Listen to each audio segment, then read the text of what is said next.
Olá pessoal, sejam muito bem-vindos ao programa Vida Leve e Saúde, onde sua saúde está sempre em primeiro lugar. Eu sou o Dr. Felipe Fornari e vamos juntos nessa jornada adquirir conhecimento e transformar a sua vida e a sua saúde.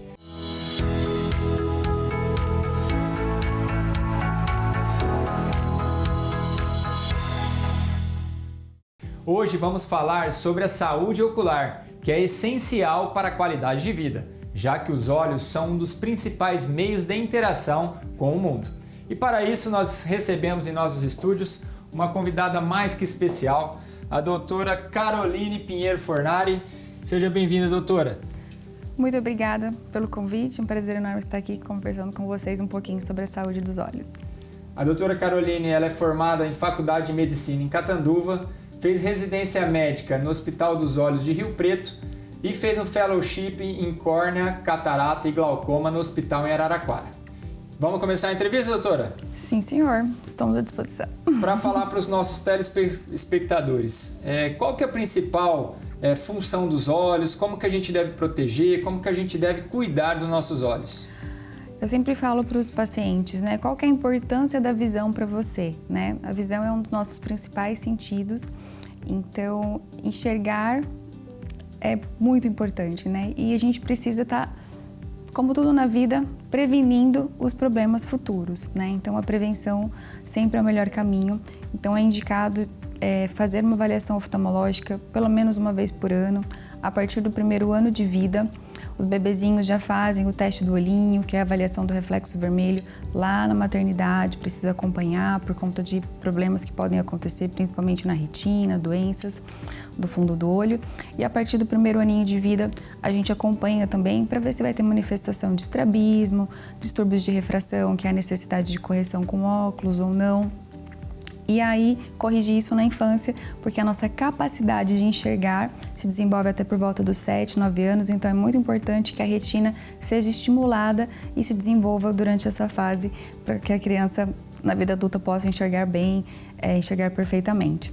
E, com o passar do tempo, né, depois dos 40 anos principalmente, começam alguns probleminhas decorrentes da idade, que é a presbiopia, algumas degenerações que podem aparecer na retina. A catarata pode surgir por volta dos 60 anos, o glaucoma, que é uma doença muito comum, muito prevalente, é a principal causa de cegueira irreversível. O glaucoma provoca uma cegueira irreversível. A catarata provoca cegueira, mas uma cegueira reversível que a gente reverte por meio da cirurgia. Então, fazendo a consulta oftalmológica, estando em dia com essas avaliações, a gente consegue prevenir um monte de problema, detectando as doenças precocemente, tratando para não chegar a perder a visão ou ter prejuízos à qualidade de vida. E, doutor, explica pra gente o que é a catarata em si, que é tão famosa, todo mundo fala, tô com catarata, cheguei a determinada idade, meu olho está embaçado. Como que é que funciona? O que é a catarata? Então, o que é a catarata, né? Nós temos uma lente dentro dos nossos olhos, que nós nascemos com ela, que se chama cristalino. Ele precisa ser transparente, cristalino, como um cristal. Durante o nosso processo de envelhecimento, ele vai deixando de ser transparente, ele vai ficando embaçado. Isso que é a catarata. Eu costumo brincar com os pacientes que a catarata é igual ao cabelo branco. Todo mundo vai ter um pouquinho. A idade de fazer cirurgia ou não esse momento, aí tem fatores ambientais envolvidos e fatores hereditários também. Mas, via de regra, quase 90, 95% das pessoas em algum momento da vida vai precisar remover a catarata. E o que a gente faz na cirurgia de catarata? Para catarata não tem colírio, não tem remédio, é só cirurgia atualmente. A cirurgia, a gente tem alta tecnologia envolvida, é uma cirurgia com um baixo risco e que proporciona até uma correção refrativa. Hoje a gente tem tecnologia que, além de resolver o problema da catarata, a gente consegue muitas vezes corrigir o grau do paciente, deixando ele independente de óculos muitas vezes, tanto para longe quanto para perto. Então, o que a gente faz na cirurgia de catarata? Na cirurgia de catarata, a gente remove essa lente que está embaçada e implanta uma lente artificial no lugar, transparente, que fica para sempre, para o resto da vida. Essa lente é interna, o paciente não sente nada, ela fica no lugar do cristalino. A cirurgia é feita com anestesia de colírio, anestesia tópica. O cortinho principal para fazer a cirurgia, ele tem menos de 3 milímetros, então é uma cirurgia que a gente não dá ponto. E por conta da tecnologia, né, ela é feita no microscópio, com aparelhos muito tecnológicos, então assim, a recuperação visual é muito rápida, a cirurgia é muito rápida, apesar da complexidade de ser uma cirurgia dentro do olho.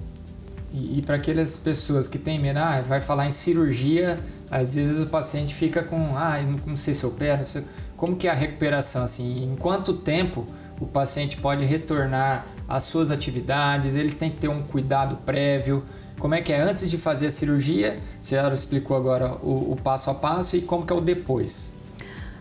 Para fazer a cirurgia a gente faz uma avaliação pré-operatória, né? Então por mais que seja um procedimento simples, a gente sempre faz uma checagem clínica geral, né? Para que o paciente esteja apto a fazer a cirurgia, avaliações específicas, exames específicos dos olhos e estando tudo preparadinho, a cirurgia é realizada.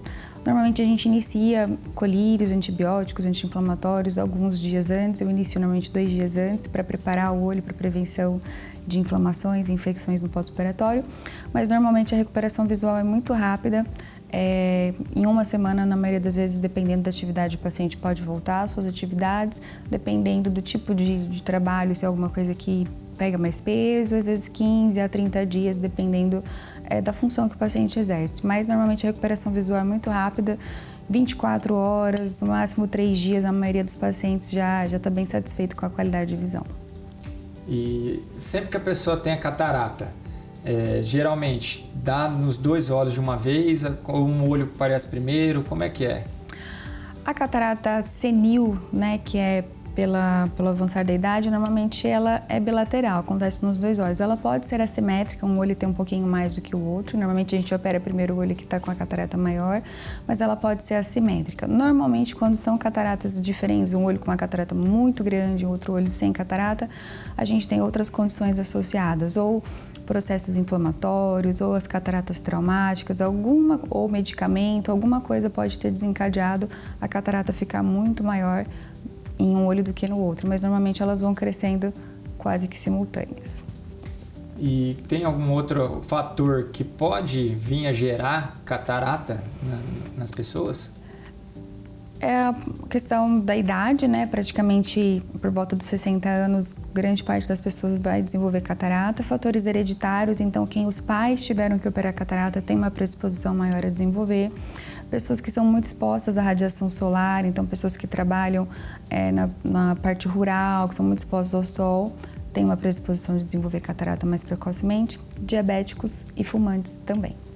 E tem alguma medicação que pode levar também a catarata? Algumas medicações podem induzir a formação de catarata precoce, alguns antidepressivos específicos e principalmente um anti-inflamatório da classe dos corticoides, os anti-inflamatórios não esteroidais, que são muito utilizados para doenças autoimunes, problemas reumatológicos, às vezes pacientes asmáticos, podem sim desenvolver catarata. A gente teve tá aparecendo muito casos de paciente com catarata por uso de corticoide por muito tempo pós-pandemia, pós-Covid. Então, às vezes, pacientes jovens estão demonstrando catarata precocemente, mas porque foram expostos a uma dose alta de corticoide, porque tiveram Covid complicada.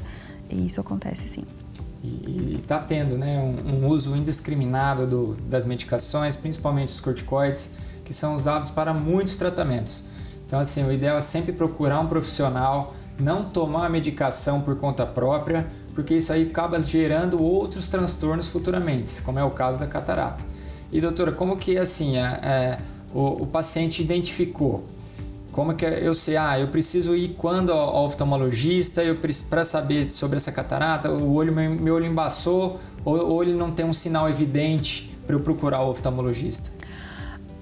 A catarata, como o crescimento dela na maioria das vezes é lento, às vezes o paciente não se dá conta que está enxergando tão mal. Ele vai se adaptando com aquela situação. É muito frequente no consultório, às vezes o paciente vem porque a família percebe que não está enxergando, porque está batendo o carro, está subindo na sarjeta, não está enxergando algumas coisas e depois que a gente opera, o paciente fala, nossa, eu não estava enxergando. Aí eles ficam surpresos por ver o quanto que eles não estavam enxergando, porque eles vão se adaptando e achando que aquela qualidade de visão é o normal. Mas para quem é ativo economicamente, trabalha, eles começam a perceber principalmente quando vai renovar a carteira de motorista. Aí tem a dificuldade de renovar a carteira de motorista, fala, opa, o óculos não está melhorando, talvez esteja na hora de avaliar, eles vêm, vai ter que tirar a catarata para renovar a carta. E quando começa esse embaçamento do cristalino, pode gerar uma miopia, uma hipermetropia, como é que funciona? A catarata, ela provoca uma miopização nos olhos, então assim, quando o paciente tem miopia, o grau da miopia aumenta, e o paciente quando tem hipermetropia, a hipermetropia diminui. Então, é uma questão ótica, às vezes um pouquinho difícil de explicar, mas é comum um paciente quando está com catarata no início, principalmente os hipermétropes, falam, mas meu grau está diminuindo, parece que minha visão, estou enxergando melhor de longe sem óculos do que com óculos. É porque a catarata vai provocando uma modificação no grau, até que chega um momento que a gente não consegue mais corrigir com óculos, que daí a cirurgia é o caminho. Então, para a gente ser mais claro, explica para as pessoas o que é a miopia, o que é a hipermetropia e o que é a presbiopia. A miopia e a hipermetropia, a diferença, na verdade, é onde a imagem se focaliza na retina. Mas, para tentar explicar de um jeito fácil, o míope tem dificuldade para enxergar de longe e o hipermétrope tem dificuldade para enxergar de perto e médias distâncias, né? A presbiopia é a popular vista cansada, que aparece a partir dos 40 anos, quando o foco vai ficando mais distante. A gente vai perdendo uma coisa chamada acomodação visual. A gente tem um músculo que faz a nossa acomodação visual, que focaliza a imagem para perto, e quando a gente faz 40 anos, ele resolve que ele já vai se aposentar, e aí começa a ficar o foco para perto começa a ficar mais distante. Essa é a presbiopia. E, doutora, tem algo mais que a senhora queira falar sobre catarata? Alguma dica para evitar? Eu gostaria de fazer um adendo que você comentou sobre os corticoides, o uso indiscriminado, né? O pessoal às vezes vai em farmácia e compra um colírio, às vezes pomada e usa, né, por orientação. Os corticoides, além de poder provocar a catarata, eles também podem provocar aumento da pressão ocular. Então, tem casos de pacientes que desenvolvem glaucoma corticogênico, glaucoma que se desenvolve por aumento da pressão ocular por uso de corticoides por qualquer via, até inalatória, tópica e principalmente os injetáveis. Então, o pessoal que gosta muito de tomar injeção aí para dor de corticoide tem que estar atento à saúde ocular e à pressão do olho também. Então, para recapitular, o paciente está com a visão um pouco embaçada, vai marcar uma consulta oftalmológica, vai passar com o oftalmologista e lá ele vai conseguir decifrar. É uma catarata, é um glaucoma, é um grau que se alterou, como que a gente vai fazer isso? E aí depois já marca de imediato, tem que pedir algum exame prévio para fazer essa cirurgia, é uma cirurgia relativamente tranquila, tem que passar no cardiologista para pedir um eletrocardiograma, por exemplo?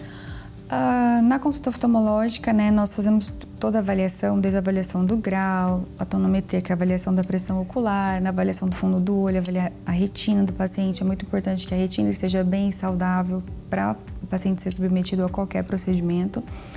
E aí, para fazer a cirurgia de catarata, a gente faz algumas avaliações da córnea e a biometria, que é um exame que avalia o grau da lente que a gente vai implantar. E aí, por essa avaliação, a gente consegue hoje, além de fazer a cirurgia de catarata, buscar uma correção de grau. Então, a gente consegue, com as lentes que a gente chama premium, muitas vezes o paciente fica livre de óculos tanto de longe quanto de perto, dependendo do caso, né? A avaliação cardiológica. Normalmente, quem tem catarata é idoso, apesar de ser uma anestesia tópica, local, a gente faz uma sedação muito leve, mas via de regra, a gente pede alguns exames, sim, laboratoriais, uma liberação do cardiologista, principalmente quando o paciente tem algumas outras comorbidades, pela segurança do paciente por conta da idade. A senhora falou das lentes. Tem diferença, então, a lente que vai colocar no lugar desse cristalino? Quais são? Tem diferença entre as lentes, né? Tipo de material, tipo de correção que ela promove. Então, a maioria das lentes que se colocam, elas são monofocais, elas corrigem a visão para longe.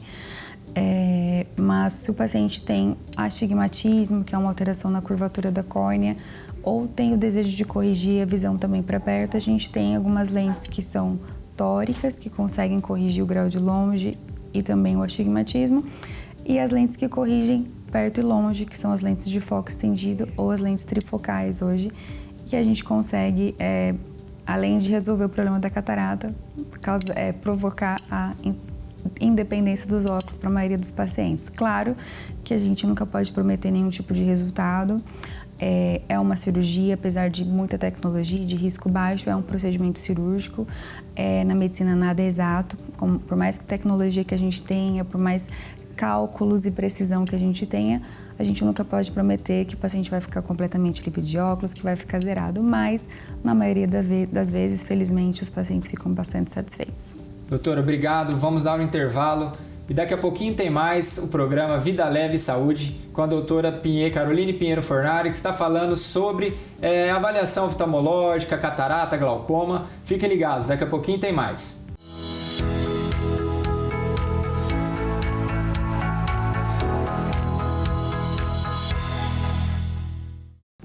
Estamos de volta com Vida Leve e Saúde e hoje nós estamos falando sobre a saúde ocular, os olhos, com a doutora Caroline Pinheiro Fornari.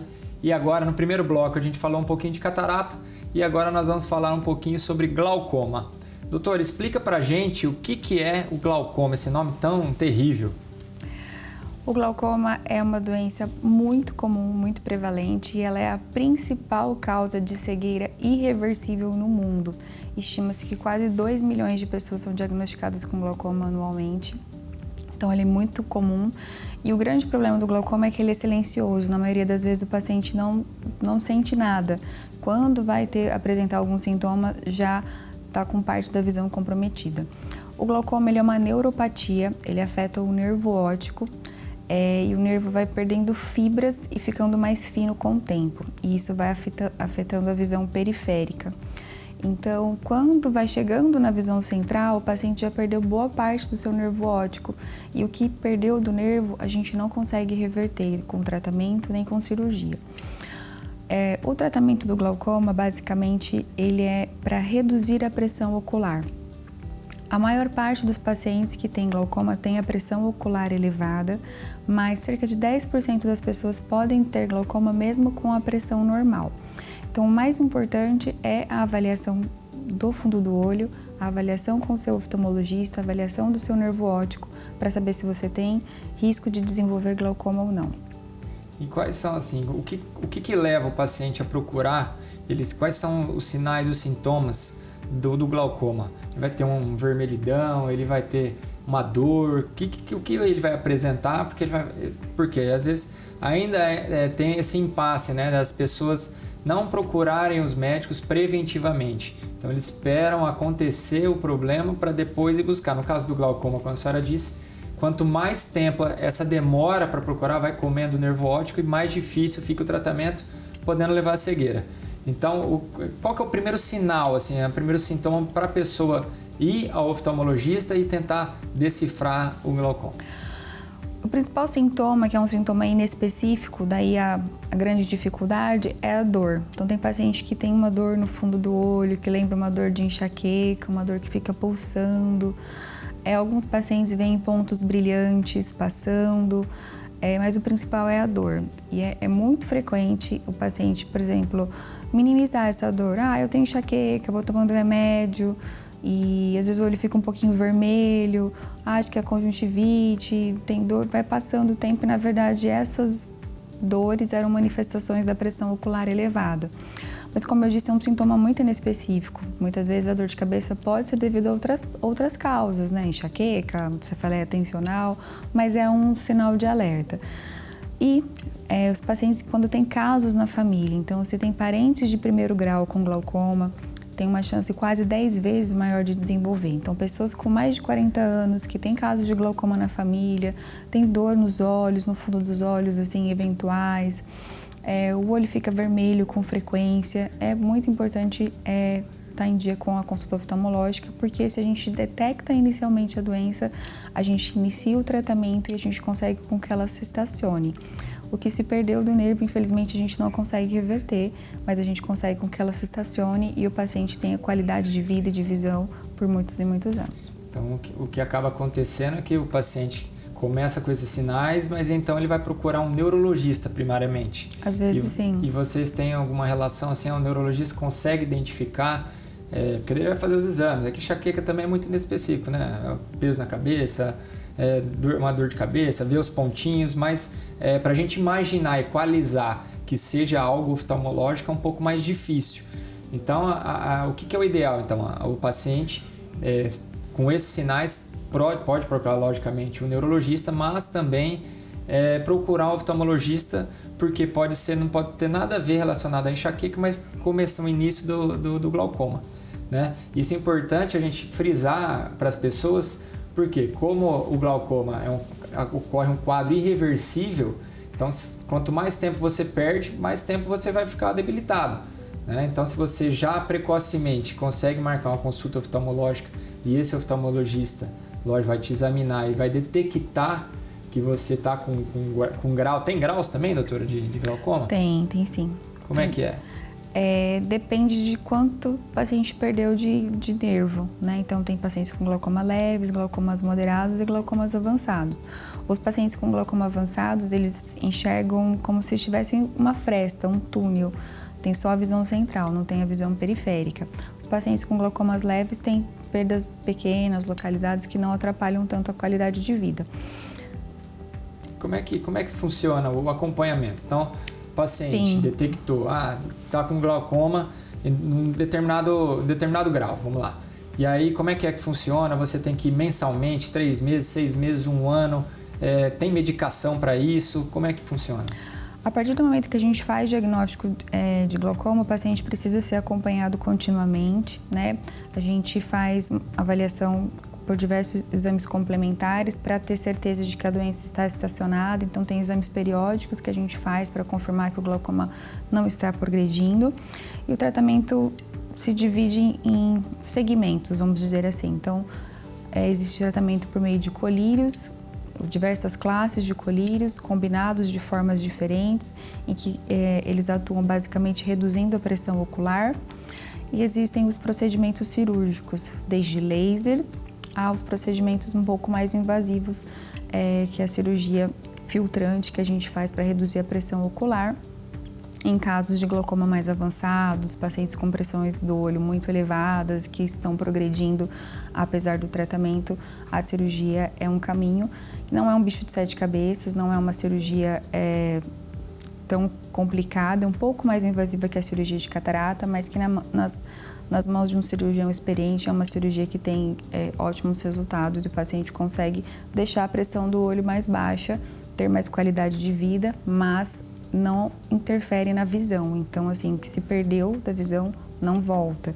Então, por isso, a importância de estar sempre fazendo os exames. E essa cirurgia, por ser um pouco mais invasiva, também precisa da avaliação cardiológica, exames laboratoriais? Sim, essa cirurgia é uma cirurgia que é um pouquinho mais demorada, então normalmente a gente faz com uma sedação, então a gente pede uma avaliação cardiológica, muitas vezes a gente faz com o anestesista conosco na sala para dar esse suporte de assistência ao paciente, mas não é um procedimento tão demorado, né? Mas antes de chegar nessa fase da cirurgia, a gente tem a opção também do laser, para alguns casos de glaucoma são indicados, com boa resposta para a gente diminuir a pressão ocular. Existem também pacientes que têm a pressão do olho alta que não desenvolvem glaucoma, que são os hipertensos oculares. Então, existem várias camas, então precisa estar sempre em dia. Tem muita gente que acha, a pressão ocular é alta, mas tem outros fatores que interferem, que envolvem a pressão do paciente ser alta. Às vezes ele tem uma espessura da córnea um pouco maior, por isso que a pressão se manifesta como um pouco mais alta, mas eles são acompanhados durante anos e anos nos estudos e não chegam a desenvolver glaucoma.